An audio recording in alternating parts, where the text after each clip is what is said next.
Coach, we're ready to rock and roll. All right, I know only a few days into practice here, but tell me what you've seen and what you've liked about the Snider Panther team. Well, we seem to have a large group and a cohesive group.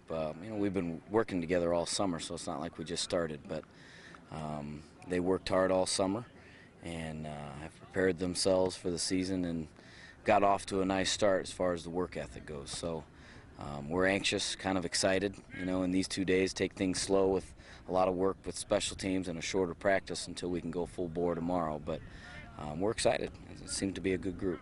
Coaches always say it starts in the trenches, and in that regard, you seem to be in pretty good shape. Well, we have some returning guys up front on both sides of the ball, and what we haven't had in the last couple of years, we got some size. On the offensive line, some beef that returned from playing last year that are now a year older and a little stronger. And then on the defensive side, getting some guys back from injury, but some good size on the defensive line as well. So they'll go at each other pretty good in practice and hopefully make each other better. But yeah, we're excited about the size and the experience that we have up front. And normally when schools run a two-quarterback system, it means one of those guys are probably going to be back or they're in different classes, but you guys graduated both your quarterbacks. That played significant amounts last year. Talk about where you are at in the quarterback position. Well, first of all, those two guys did a great job last year. And that wasn't maybe how we had planned things to go, but they both were proficient in what we needed them to do, and so we just went with it. That's really not what we want to do, and we're not going to do that this year. We'll have a guy that starts out there, and he's probably going to be the guy, and when we make that decision, we'll stick with one guy most likely, but you never know. All kinds of things could happen.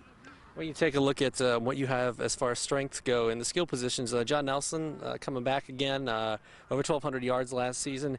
Does running the football and what you can do on the ground, especially considering the size of the offensive line, does that kind of set the tempo for this Snider team? Well, that's always going to be our deal here at Snider. We have to be able to run the football to be successful, and in the absence of that, we're not going to be as proficient as what we'd like. That all starts with a great offensive line, and they open the holes for those running backs. And John Nelson coming back, as well as Derek Carlisle in the backfield. Those guys bring a lot of experience, but they're only going to be as good as the guys are up front. But we're excited about their experience coming back as well.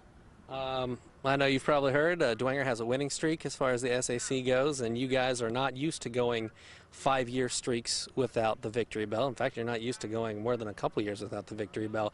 Do you feel a hunger from this team to get that back and to put your guys atop the SAC again? Well, it doesn't matter what I feel, it's what these guys feel, and they talk about it a lot, but they know that talk about it doesn't get you anything, and that has to translate into how hard they work in the off season, how hard they work this summer, and how hard they're going to work this fall and during the season. So they're talking about it. I know it's on their mind, but really all the talk doesn't mean anything. It has to come down to execution and how hard they work in preparation for those contests. Anything else you'd like to add? Good luck to all the other teams in the conference, and have a great season. Hope everybody stays healthy.